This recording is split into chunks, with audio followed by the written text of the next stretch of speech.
Hey, how you doing there? In this project, we're making Grim from Billy and Mandy because, look at this thing. I saw it and I was like, that's just Grim, like straight up. So we're gonna get him there proper. It's a hanging ghoul from Hide and Eek Boutique from that Bullseye store, and it makes these noises. Happy Halloween, creatures of the night.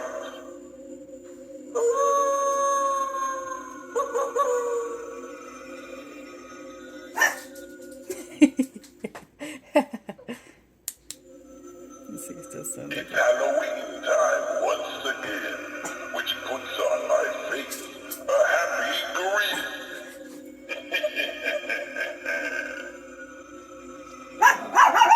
Not the barking, that's my puppy hamster.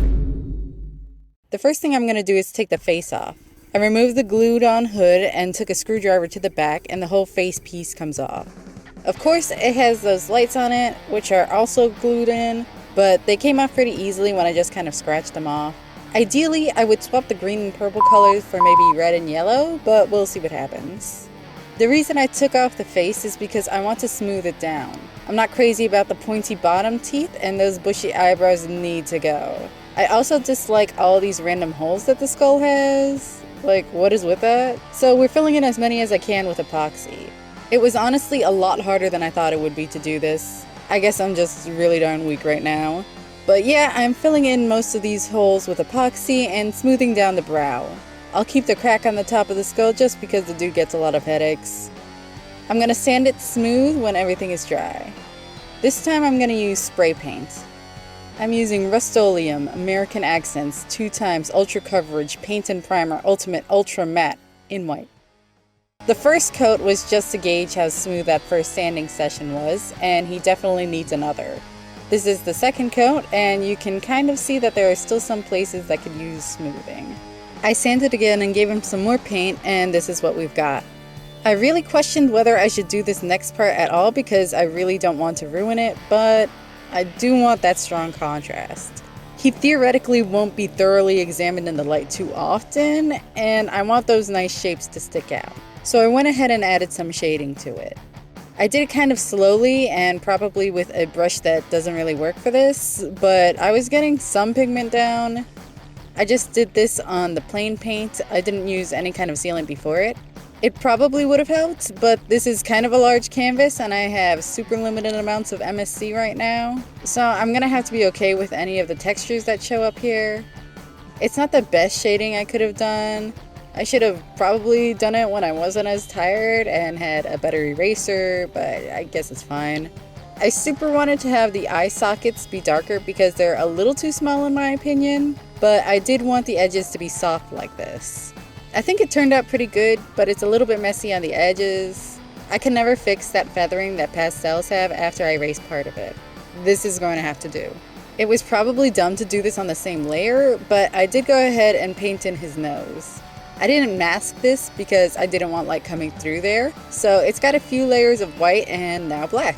Light shouldn't get through it. I also painted his eyebrows that I had completely forgotten that he does have, which means this ghoul was absolutely a ripoff of Grim to begin with. And I painted the eyebrows too thick, damn it! This is basically how it started. I'm mad. I should get him sealed now. I saw some art-specific spray paint sealants, but I wasn't sure if they were going to do the job for something like this.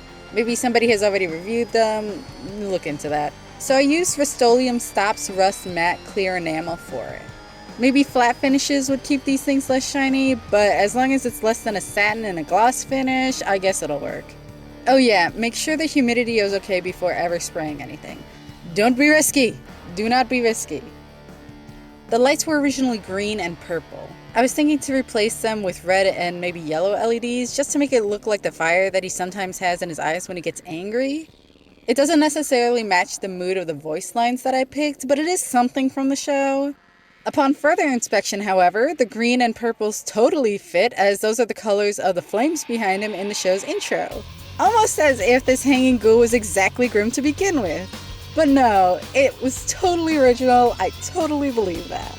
So I'll just glue the original LEDs back in the head, replacing the white fabric for the mouth with the scrap from the original robe, and carving the eye holes so that they can fit the lights better.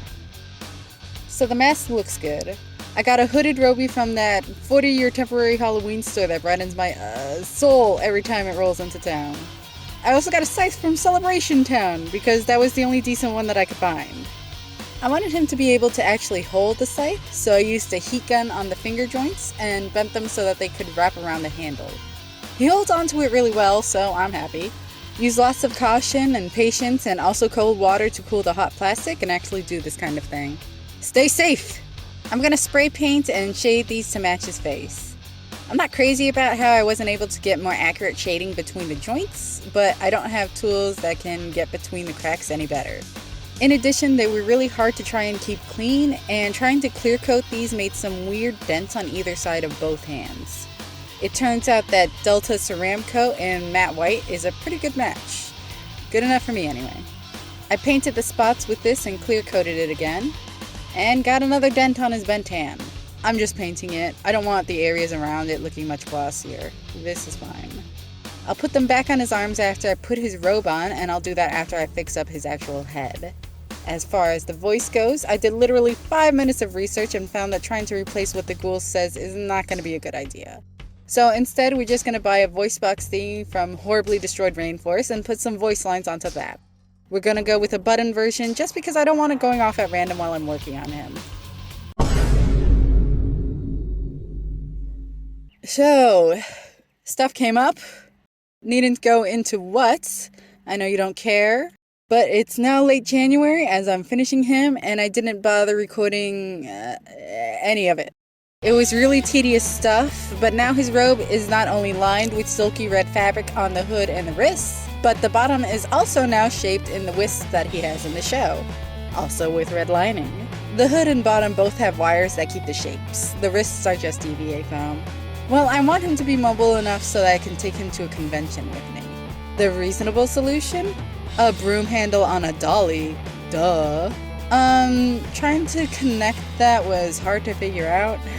I used long nails between the battery compartment plastic and the dowel so that I can still access the mechanics if I need to, and so I can hang him if I ever wanted to. The connection to the dolly is, I don't know, some metal part that kind of looks like a flagpole holder. I don't know, my dad got it without me.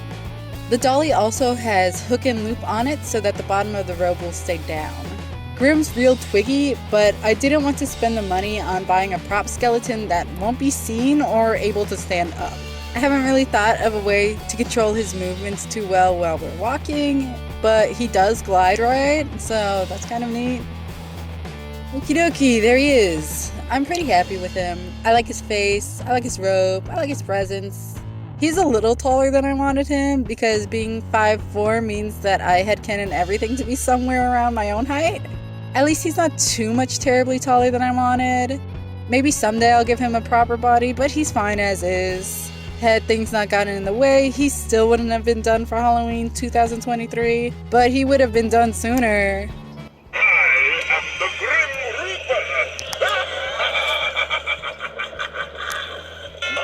Reaper. Shut up.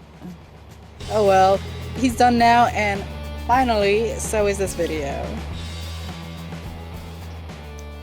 Ooh, beastie over there.